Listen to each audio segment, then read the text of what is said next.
No nurse lasted 24 hours with the paralyzed billionaire until she broke his one rule. Before we begin this story, tell me where you're watching from and rate this story from 0 to 10 in the comments. Enjoy the story. The rain hammered against the glass walls of the Blackwood estate, a modern fortress perched precariously on the cliffs of Malibu. It was a house built for a king, but currently it held a prisoner. The front door slammed open. A man, 6'4", built like a linebacker, wearing a nurse's scrub top, stormed out, clutching his foot. "He's a maniac," the man shouted at Mrs. Higgins, the elderly housekeeper standing under the awning. "He rammed me. He literally ran over my foot with that damn electric chair because I tried to help him into bed. I'm suing. I'm done." The man limped toward his car, cursing. Mrs. Higgins sighed, marking a line on her clipboard. "That was Greg, former Army medic. Lasted 4 hours." She turned to the young woman standing quietly next to her suitcase, Maya Lynn, 5'3", soaking wet and looking about as intimidating as a librarian. "You sure about this, honey?" Mrs. Higgins asked, eyeing Maya's slender frame. "Mr. Blackwood is a big man, former Olympic decathlete before the accident. He has upper body strength that could snap a broomstick. If Greg couldn't handle the transfer, how are you going to lift him?" Maya tightened her grip on her bag. She thought of the eviction notice on her apartment in Koreatown and her sister's dialysis bills. "Physics, Mrs. Higgins," Maya said, her voice steady. "It's not about muscle. It's about leverage, and I don't scare easily. Does the contract still include the dental plan?" "Full benefits, double pay for hazard duty," Mrs. Higgins confirmed. "But you have to survive the night." They entered the house. It was a labyrinth of wide corridors and ramps, devoid of rugs or furniture that could obstruct wheels. It felt cold, sterile, and lonely. "The rules," Mrs. Higgins recited as they walked toward the east wing. "Listen closely because breaking them gets you fired instantly. Rule number 1, never touch the wheelchair unless he explicitly asks. He treats it like his legs. Touching it is a violation.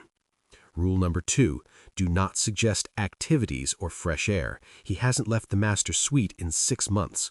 And rule number 3, Mrs. Higgins stopped at a set of double doors. If he falls, and he will try to do things he can't do and he will fall, you do not rush to help him. You wait until he asks. If you touch him while he's down without permission, he will destroy you." Maya nodded. "Got it. Dignity first, safety second." "Something like that." Mrs. Higgins opened the door. "Good luck." Maya stepped into the master suite. It was a mess. Books were scattered on the floor. A tray of food had been overturned near the bed. The room smelled of expensive cologne and simmering rage. In the center of the room, sitting in a high-tech carbon fiber wheelchair, was Adrian Blackwood. Even sitting down, he was imposing. Broad shoulders, dark hair that was getting too long, and a face that would have been cover model perfect if not for the scowl etched into it.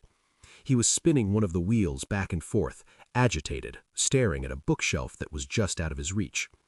He heard the door click. He spun the chair around with terrifying speed and precision, stopping inches from Maya's toes. "I didn't order a replacement," Adrian growled. He looked her up and down, sneering. "What is this, a joke? Did the agency run out of men? You look like you couldn't lift a cat, let alone a grown man." Maya didn't back up. She looked at his wheels, stopping dangerously close to her shoes, then looked him in the eye. "I'm not here to carry you, Mr. Blackwood. I'm here to make sure you don't die of a pressure ulcer or starvation while you feel sorry for yourself." Adrian's eyes widened. The shock of her tone silenced him for a second. Then his face darkened. "Get out," he barked. "I don't need a nurse. I need to reach that damn book on the top shelf, and since my legs are dead, I can't.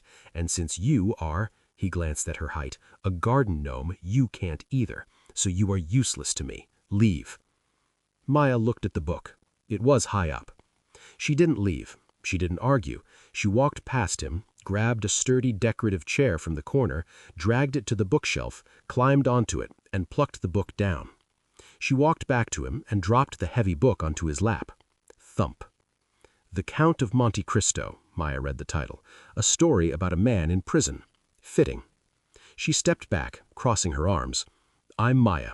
I'm your nurse, and unless you plan on running me over with that chair, which would be a lot of paperwork for both of us, I suggest we start with your vitals. Your face is flushed. Your blood pressure is likely through the roof. Adrian stared at the book in his lap. Then he looked at Maya.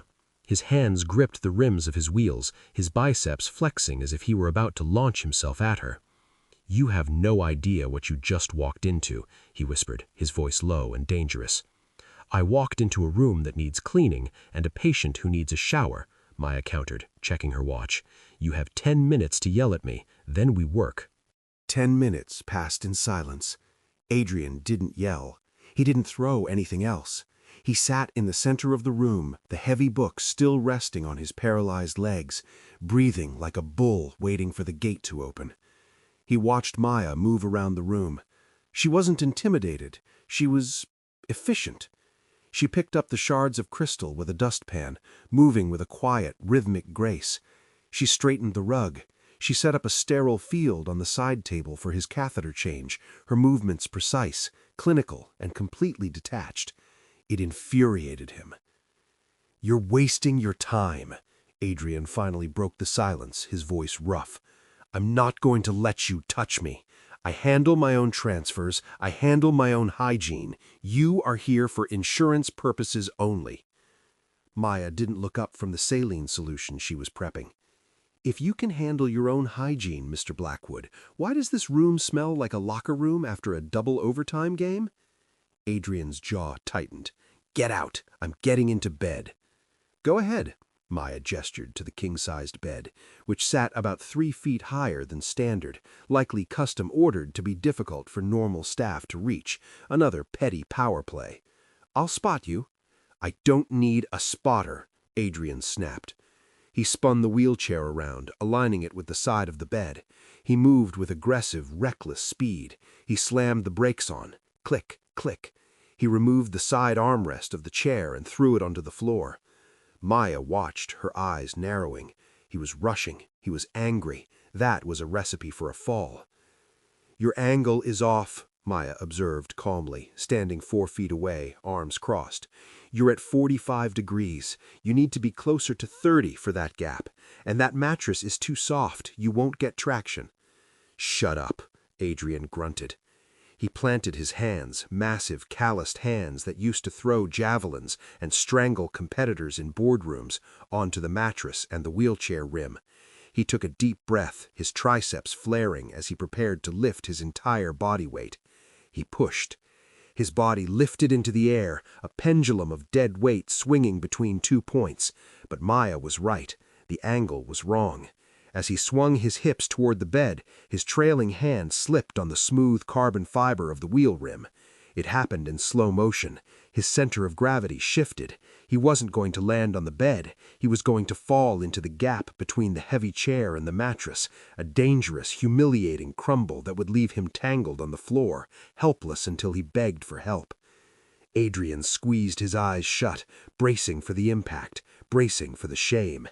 It never came. Suddenly, a force slammed into his chest. It wasn't a frantic grab or a desperate pull. It was a solid, immovable block. Maya had stepped in, breaking rule number 1, breaking rule number 3. She didn't try to lift him. She was 110 pounds. He was 220. Instead, she stepped right between his spread knees. She jammed her own knees against his shins, locking his legs in place. She wrapped her arms not around his neck, but his lower waist, grabbing the waistband of his sweatpants with a grip of iron. Lean forward, head down, counterbalance. Instinct took over. Adrian dipped his head. Using her own body weight as a fulcrum, she leaned back. It was pure physics. By using his knees as a fulcrum and her weight as the counterbalance, she transformed his fall into a pivot. They spun together in a tight, awkward dance. For a second, they were chest to chest. Adrian could smell her. Not fear, but vanilla shampoo and rain. He could feel the surprising strength in her small frame, the rigid tension of her core as she manipulated his mass. He stared down, wide-eyed, directly into her face. She wasn't looking at him with pity. She was biting her lip, focused entirely on the mechanics of the turn. With a final, controlled grunt of effort, Maya twisted her hips and swung him. Adrian landed softly on the mattress, safe, secure. Maya didn't let go immediately. She held him there for a second, ensuring his balance was stable, her hands still gripping his waist, her face inches from his scarred cheek. The silence returned, but this time it was charged with electricity. The rain battered the window louder than before. Adrian stared at her, his chest heaving from the exertion and the adrenaline. He waited for her to gloat. He waited for the "I told you so." He waited for the pitying smile. Maya simply let go, took a step back, and smoothed her scrub top. "You need a slide board if you're going to attempt that gap when you're tired," she said, her tone as casual as if she had just adjusted a pillow. "And you need to check your brake locks. The left one slid 2 inches. That's why you fell." Adrian blinked, his brain short-circuiting. "I didn't fall." "You were mid-air with no landing gear," Maya corrected, picking up the armrest he had thrown. "I intercepted. There's a difference." "You touched me," Adrian whispered, the anger returning but lacking its usual heat. The rules say I don't touch you unless you ask," Maya interrupted. "But gravity doesn't wait for permission, Mr. Blackwood. And I'd rather get fired for saving your ass than get fired because you cracked your skull open on my watch. The paperwork for a head injury is a nightmare." She walked over to the bed, grabbed the sheet, and efficiently covered his legs, which were sprawled awkwardly. She fixed his dignity before he could even ask. "Now," Maya walked to the other side of the room and picked up her bag. "I'm going to the guest room to change out of these wet clothes. You have 20 minutes to decide if you want to fire me. If I'm still employed when I come back, we're doing your range of motion exercises. Your hamstrings are tight." She turned and walked toward the door. "Wait," Adrian called out. Maya stopped, her hand on the knob. She didn't turn around. "Yes?" Adrian looked at his hands. He looked at the wheelchair that had almost betrayed him. He looked at the small woman who had just physically dominated him using nothing but geometry and guts. "What's your name again?" he asked. "Maya," she said. "Maya," Adrian tested the word. It sounded soft, unlike the rest of his jagged world. "Don't get comfortable. You won't last the week." Maya looked back over her shoulder. For the first time, a small, faint smirk played on her lips. "Mr. Blackwood," she said, "I grew up with 3 brothers and a sister who thinks she's a princess. I've lasted through worse than you." She closed the door. Adrian sat alone in the dark. He reached up and touched the spot on his waist where her hands had been. It was still warm. He didn't fire her. 7 days.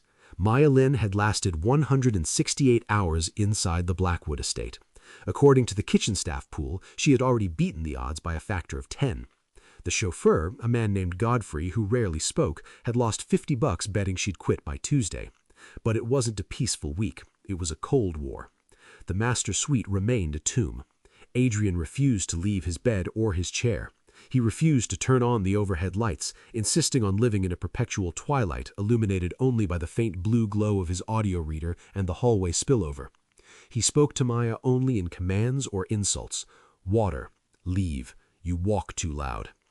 Maya absorbed it all with the stoic resilience of a woman who raised 3 siblings. She counted his silence with humming, terrible off-key humming of 80s pop songs that drove him crazy. She counted his insults with medical jargon. She was a ghost haunting his self-imposed purgatory, refusing to be exorcised. On the morning of the 8th day, the stalemate broke. It started with a simple procedure. The scar tissue around Adrian's left eye and temple, the legacy of the windshield glass that had taken his sight, was inflamed. Mrs. Higgins had mentioned he had been rubbing it in his sleep. Maya entered the room at 8 a.m. sharp with a sterile tray. The room was pitch black. The blackout curtains were drawn so tight not a photon of the glorious California sunshine could penetrate. The air was stale, recycled, and depressing. "Good morning," Maya chirped, setting the tray down with a deliberate clatter. "Time for wound care. I need to check that inflammation." "It's fine," Adrian's voice rumbled from the bed. He was sitting up, facing away from her, his silhouette a hulking shadow against the dark headboard. "Leave it alone." "Mrs. Higgins found blood on your pillowcase, Adrian," Maya dropping the Mr. Blackwood as she had 3 days ago. "If it gets infected, you go on systemic antibiotics. If you go on antibiotics, your gut health tanks. If your gut health tanks, you get cranky. And frankly, you are already maxed out on crankiness. So, turn over." Adrian didn't move. Do it in the dark. You have a pen light. I am not cleaning a jagged scar next to your orbital nerve with a pen light, Maya said, her patience thinning. I need ambient light. I'm opening the curtains. The reaction was instantaneous. No, Adrian roared. He spun his body toward her, the sudden movement nearly tipping him off balance again.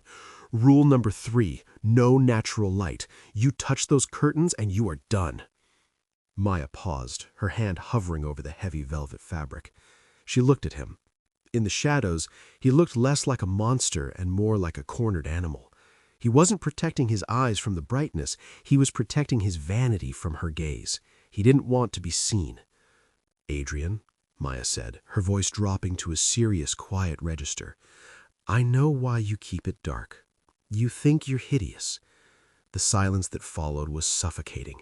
Adrian's breathing stopped for a second. You have no idea, he whispered, a venomous hiss.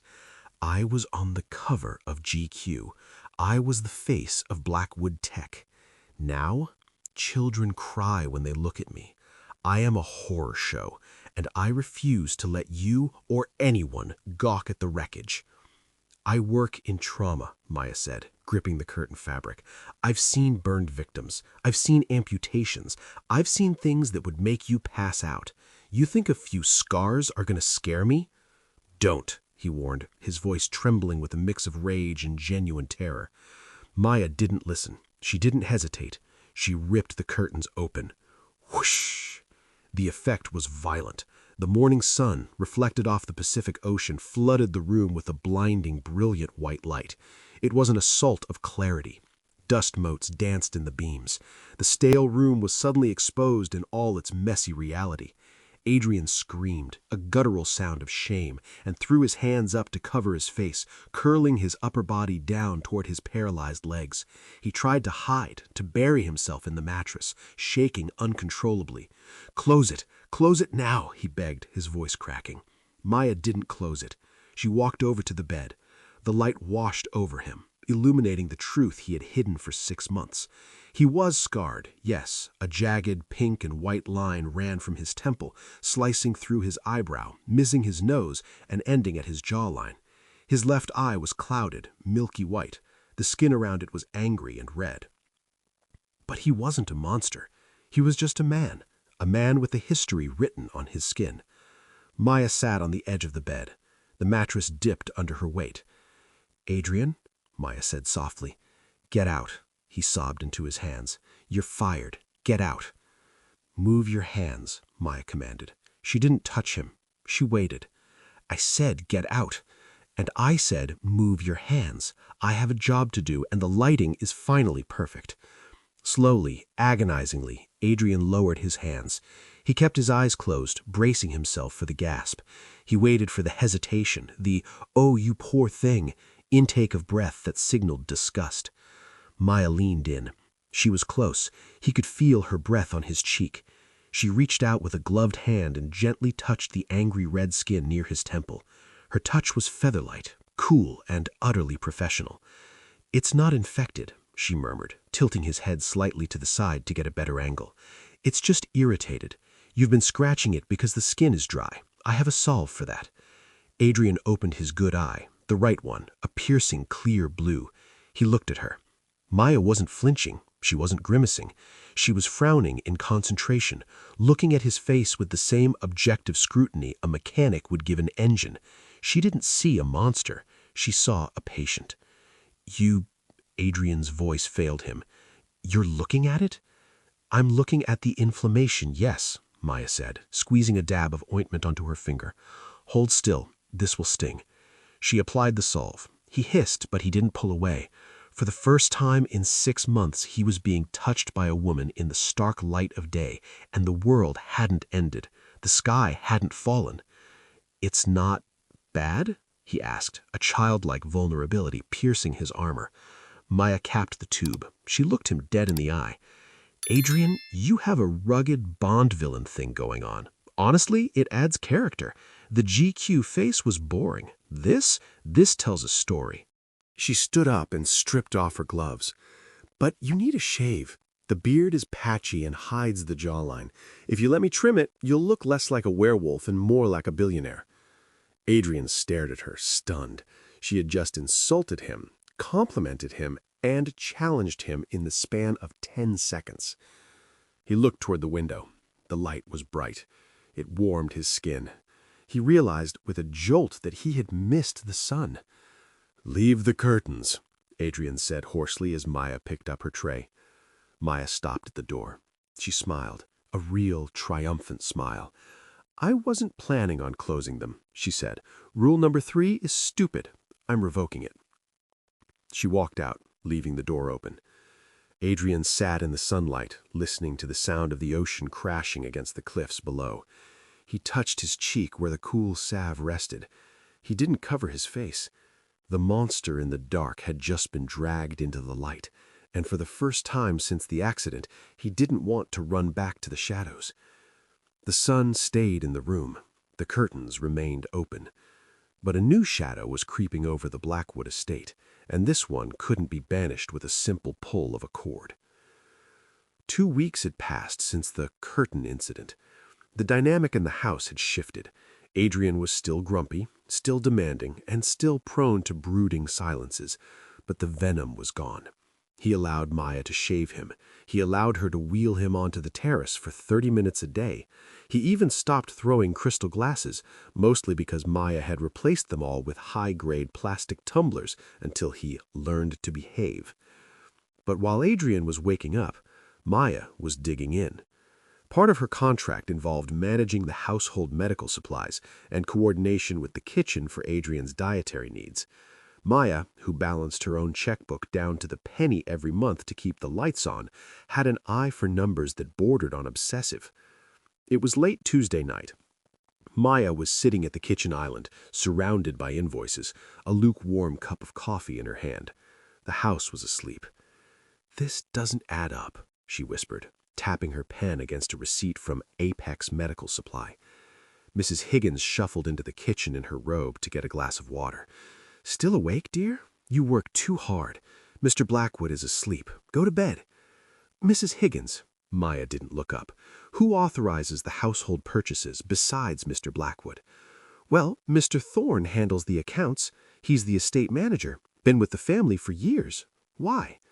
"Because," Hanya held up the invoice, "we're paying $4,000 a month for specialized sterile gauze in saline. I checked the supply closet. We have 3 boxes. At retail price, that's maybe $200 worth of product. Where's the rest of the money going?" Mrs. Higgins frowned. "Mr. Thorne says medical inflation is terrible. He handles all the vendors." "It's not inflation," Maya said, her eyes narrowing. She pulled another sheet. "And the grocery bill, $8,000 a week for 3 people? Unless we're eating gold flakes for breakfast, someone is skimming heavily." Just then, the kitchen door swung open. Marcus Thorne walked in. He was a slick man in his 40s, wearing a suit that cost more than Maya's car. He had the polished smile of a shark. He wasn't supposed to be here at this hour. "Working late, Miss Lynn?" Thorne asked, his eyes flickering to the papers spread on the counter. His smile didn't reach his eyes. Maya didn't flinch. She casually slid a folder over the invoices. "Just organizing the dietary plan, Mr. Thorne. Adrian needs more protein." "Adrian?" Thorne raised an eyebrow, walking to the fridge to grab a bottled water. "We're on first-name basis now? That's dangerous, Maya. Caretakers who get too close usually get burned or fired." He leaned against the counter, looming over her. It was a subtle intimidation tactic. He was invading her space. "I'm just doing my job," Maya said, meeting his gaze. "Speaking of which, I noticed some discrepancies in the supply chain. I was thinking of auditing the vendors directly." Thorne's smile vanished. The air in the kitchen turned ice cold. "That won't be necessary," Thorne said, his voice dropping an octave. "I handle the finances. You handle the bedpans. Stay in your lane, nurse. It would be a shame if the agency found out about your sister's debt. He hates charity cases." Maya's heart skipped a beat. How did he know about her sister? "Are you threatening me?" Maya asked quietly. "I'm advising you. Thorne leaned in closer, smelling of expensive cologne and menace. Adrian is a broken man. He doesn't look at the bills. He doesn't care. He's just waiting to die. Don't complicate things. Enjoy your paycheck. Keep your mouth shut, and we'll all get along fine. He patted the counter twice, condescendingly, and walked out. Maya sat there, her hand trembling slightly. He was right. Adrian didn't look at the bills. He was blind to the theft happening right under his nose, literally and figuratively. Thorne was bleeding him dry, banking on the fact that the blind monster was too depressed to notice. Maya looked at the door where Thorne had exited. Then she looked at the ceiling, toward the master bedroom where Adrian was sleeping. "You picked the wrong nurse to bully, buddy," she whispered. She didn't go to bed. She grabbed the stack of invoices, her laptop, and a fresh cup of coffee. She spent the next 4 hours building a spreadsheet. She cross-referenced market prices. She found shell companies. She found the leak. It wasn't just skimming, it was a hemorrhage. Thorne had stolen nearly $2 million in the 6 months since the accident. At 6 a.m., she marched up the stairs. She didn't knock. She walked into Adrian's room, flipped the lights on, and ripped the covers off him. "Wake up," she commanded. Adrian groaned, shielding his eyes. "What, is the house on fire?" "Yes," Maya said, dropping a heavy stack of papers onto his chest. "Metaphorically, you're being robbed." Adrian sat up, confused and irritable. "What are you talking about? It's 6 in the morning." "Thorne," Maya said, pacing the room. "He's stealing from you. Millions. He's inflating the medical bills, the grocery bills, the maintenance costs. He thinks because you're blind and in a chair, you're stupid. He told me to stay in my lane." Adrian rubbed his face, the scar tissue shining in the morning light. "Thorne? He's been with me for 10 years. He's the only one who stuck around after the accident." "He stuck around because you're a cash cow," Maya snapped. "He's betting against you, Adrian. He thinks you're finished. He thinks you're just a broken ATM machine." Adrian went still. The mention of his vulnerability usually triggered his rage, but this time it triggered something else. The old Adrian, the CEO. "Read it to me," his voice deadly calm. "What?" "The papers, the evidence. Read it, line by line." Maya sat on the edge of the bed. For the next hour, she read. She explained the markups, the fake vendors, the duplicate charges. As she read, she watched Adrian's face change. The self-pity evaporated. The depression receded. In its place, the sharp, ruthless intellect that had built a tech empire began to sharpen. His jaw set, his good eye focused on a point in the distance, calculating. When she finished, there was silence. "He threatened you?" Adrian asked, finally. "He tried to," Maya corrected. "Get me my phone, not the personal one, the burner in the safe, the one Thorne doesn't monitor." Maya fetched it. "What are you going to do? Call the police?" "No." Adrian dialed a number from memory. "Police take too long, and lawyers are too polite. Thorne thinks I'm a cripple? Fine. I'm going to show him exactly what a cripple can do." He held the phone to his ear. "Godfrey, it's Blackwood. I need you to assemble the security team. Yes, the old team. I have a pest problem at the estate. And Godfrey, bring the black SUV. We're going for a ride." He hung up and looked at Maya. A dark, terrifying grin spread across his face, the first time he had seen him smile. It wasn't a nice smile. It was a predator smile. He commanded, "Get my suit, not the sweatpants, the charcoal Armani, and shave me again. I want to look sharp when I fire him." "We're leaving the house?" Maya asked, shocked. He hadn't left the property since the accident. "We are going to the headquarters. Thorne is holding a board meeting at 9 a.m. to discuss my incapacity. I think it's time the chairman made an appearance." He looked at her, his expression softening just a fraction. "You're coming with me, Maya. I need my leverage." The transformation was painful but necessary. Putting on a bespoke 3-piece suit when you cannot stand is a logistical nightmare. It requires patience, leverage, and a suspension of pride. Maya moved with the efficiency of a pit crew mechanic, buttoning his shirt, adjusting his cufflinks and sliding his dead legs into the tailored trousers. When she finished, she wheeled him in front of the full-length mirror. Adrian stared at his reflection. It was the first time he had looked at himself fully dressed since the accident. He saw the wheelchair. He saw the jagged scar slicing through his left eye. He saw the patchiness of his blind eye.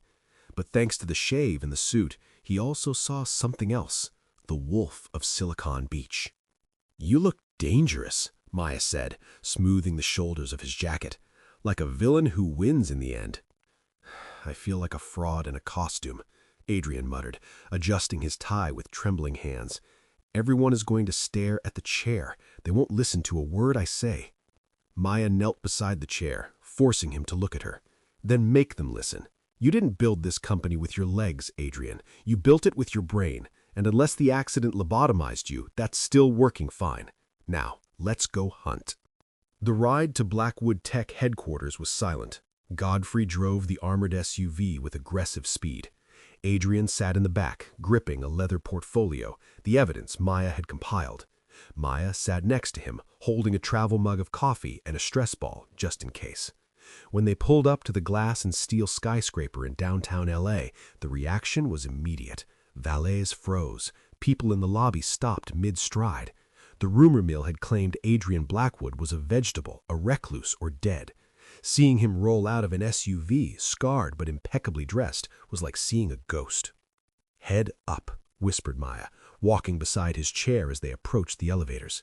"Don't look at their feet. Look at the horizon. You own the building." They took the private elevator to the 40th floor.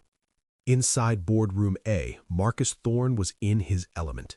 He stood at the head of the massive oak table, projecting a chart showing declining profits, declines he had engineered to devalue the company so he could sell it off in pieces. "It brings me no joy to say this," Thorne said, his voice dripping with faux concern, "but Adrian is gone. The accident destroyed him. He is mentally unstable, physically incapable, and paranoid. For the good of the shareholders, we must invoke the incapacity clause and remove him as chairman. I will step in as interim CEO to stabilize the—" Bang! The double doors flew open. They didn't just open. They hit the stoppers with a crack that sounded like a gunshot. Maya Lin walked in first. She held the door open, her expression stony. And then Adrian Blackwood rolled in. The silence was absolute. 12 board members turned, their mouths hanging open. Thorne dropped his laser pointer. Adrian didn't stop at the end of the table. He motored his electric chair all the way to the front, the hum of the motor the only sound in the room. He parked directly next to Thorne. He looked up at the man who had been stealing from him. "You're in my seat, Marcus," Adrian said. His voice wasn't loud, but it carried the weight of a sledgehammer. "Adrian," Thorne stammered, his face draining of color. "My God, we didn't know you were coming. You look—" "Crippled," Adrian finished for him. "Scarred, ugly." He turned his chair to face the board. He saw the shock in their eyes. He saw the pity. He took a deep breath. He felt Maya's presence just behind him, a silent anchor. "I may be sitting down," Adrian announced, his voice projecting clearly, "but I assure you I am the only person in this room standing on solid ground."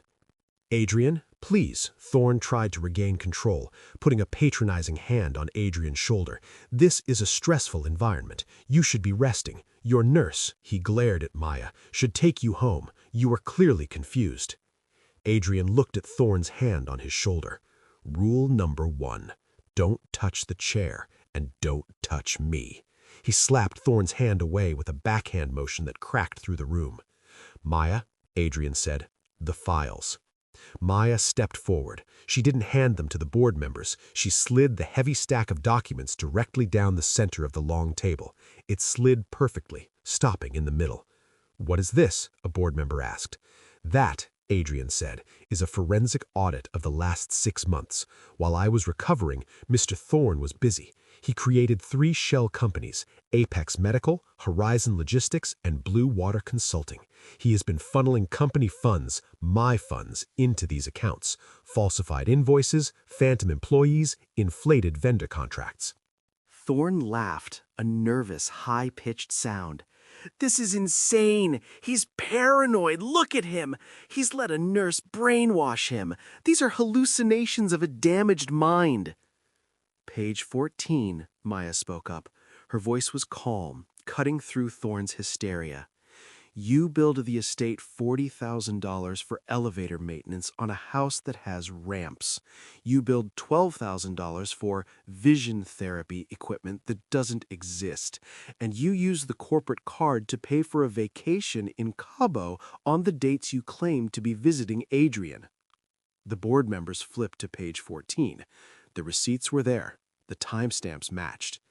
Thorne turned on Maya, his eyes bulging. "You little gutter rat! You hacked my files? I'll have you arrested. You're a nobody. You're just a wiper." "She," Adrian roared, slamming his fist on the table, silencing the room instantly, "is the only person in this company who knows how to do her damn job. She is my eyes when I can't see, and my legs when I can't walk. And right now, she is the person who just ended your career." Adrian spun his chair toward the head of security, who was standing by the door. "Escort Mr. Thorne out of the building, revoke his clearance, and call the district attorney. I'm pressing charges for embezzlement and elder abuse." "Elder abuse?" Thorne sputtered as security grabbed his arms. "You're 32." "I feel older today," Adrian said coldly. "Get him out of my sight." As Thorne was dragged out, screaming threats, the room settled into a stunned silence. The board members looked at Adrian with new eyes. The pity was gone. Fear and respect had returned.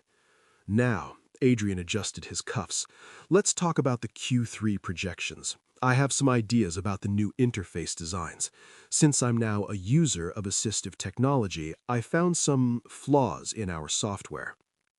For the next 2 hours, Adrian Blackwood ran the meeting. He was brilliant. He was sharp. He was terrifying. Maya stood in the corner, arms crossed, watching him.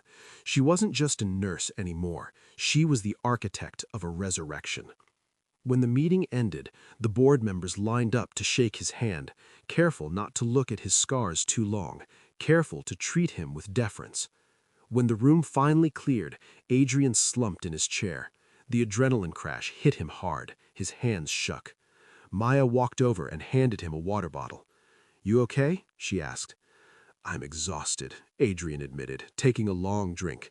"My back is killing me, and my leg is spasming. We need to get you home. But what?" "You were amazing," she said, smiling down at him. "You didn't just fire him. You incinerated him. It was terrifying. I liked it." Adrian looked up at her. His good eye crinkled at the corner. "I couldn't have done it without the leverage," he said softly. "I know," Maya teased. "That's why I'm asking for a raise. Hazard pay isn't going to cut it anymore. I'm basically your CFO now." "Double?" Adrian offered. "Triple," Maya countered, "and you pay off my sister's medical bills in full." Adrian paused. He looked at her worn shoes. He thought about the late nights she spent auditing his bills instead of sleeping. He thought about the way she stood between him and the world, shielding him until he was ready to fight. "Done," Adrian said, "on one condition." "What?" "We go out for dinner. A real restaurant. People will stare. I want you there to stare back at them for me." Maya felt her face heat up. It wasn't a professional request. "Is that a date, Mr. Blackwood?" "It's a business dinner, Miss Lynn," Adrian smirked, spinning his chair toward the door. "But if you wear a dress instead of those scrubs, who knows?" Maya watched him roll out of the boardroom, reclaiming his kingdom. She grabbed her bag and followed him. "I'm driving," she called out. "You're a terrible driver. I own the car, and I own the keys." 6 months later, Christmas Eve. The Blackwood estate, once known by the locals as the Tomb because of its perpetual darkness, was unrecognizable. Every light was blazing. The driveway was packed with luxury cars. The massive double doors were thrown wide open, spilling the sound of a jazz quartet and laughter out into the cool Malibu night. Inside, the transformation was even more profound. The heavy blackout curtains were gone. replaced by sheer, elegant fabrics that let the moonlight shimmer off the ocean. The sterile, hospital-like smell was replaced by the scent of pine, cinnamon, and roasting chestnuts. Adrian Blackwood moved through the crowd in his wheelchair. He wasn't hiding in the corner. He was in the center of the room, holding a glass of cider, laughing at a joke made by a senator. He was still scarred. The line down his face was still visible, silver against his skin. He still wore an eye patch over his blind left eye, a sleek leather custom piece that made him look dangerous and distinguished. But his posture had changed. He didn't sit slumped in defeat. He sat with the regal confidence of a king on his throne. Maya stood on the balcony, watching him through the glass.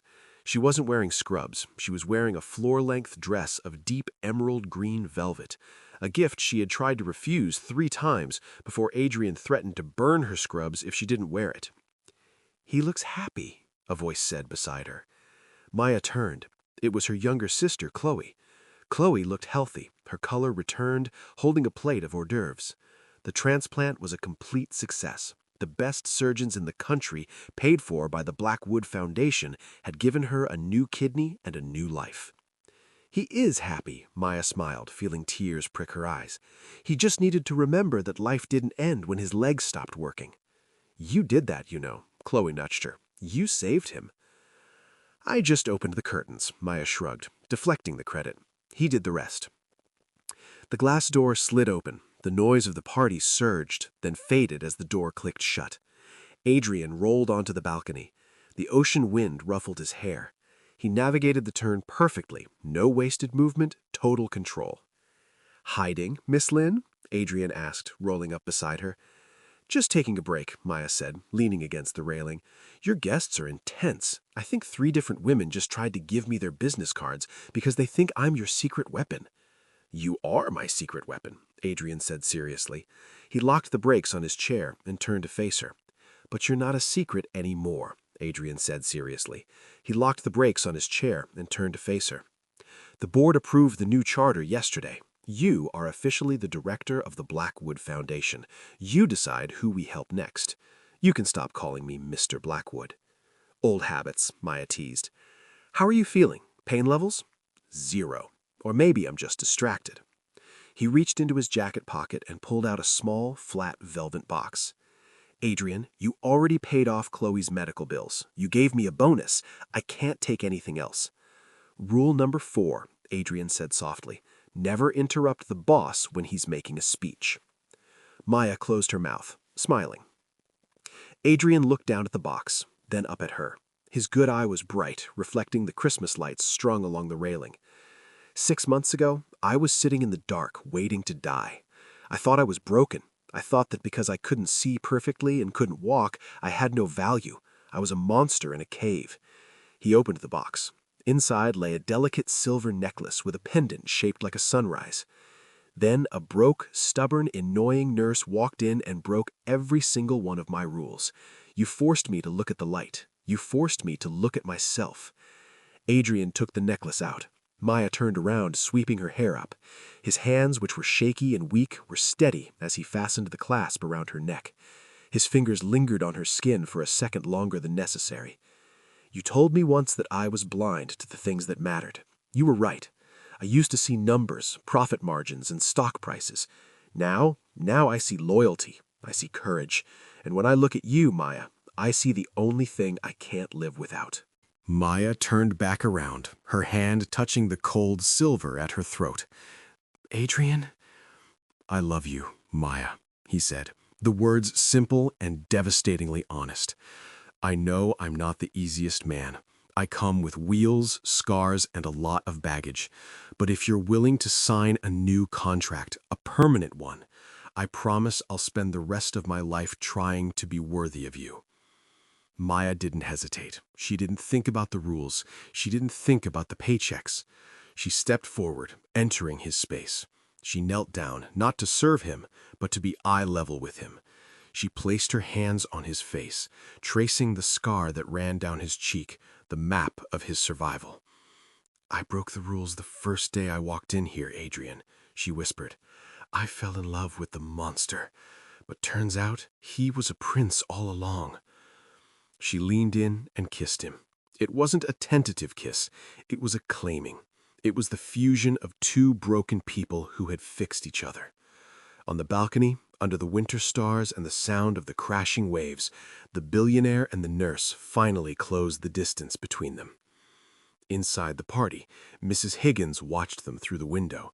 She smiled, picked up her clipboard, and crossed off the final item on her list: find him a reason to live. Job done, she muttered, taking a sip of champagne. The storm had passed. The house was full of light, and for Adrian Blackwood, the darkness was never coming back.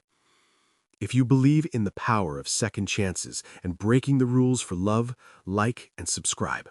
Comment "light" if you made it to the end.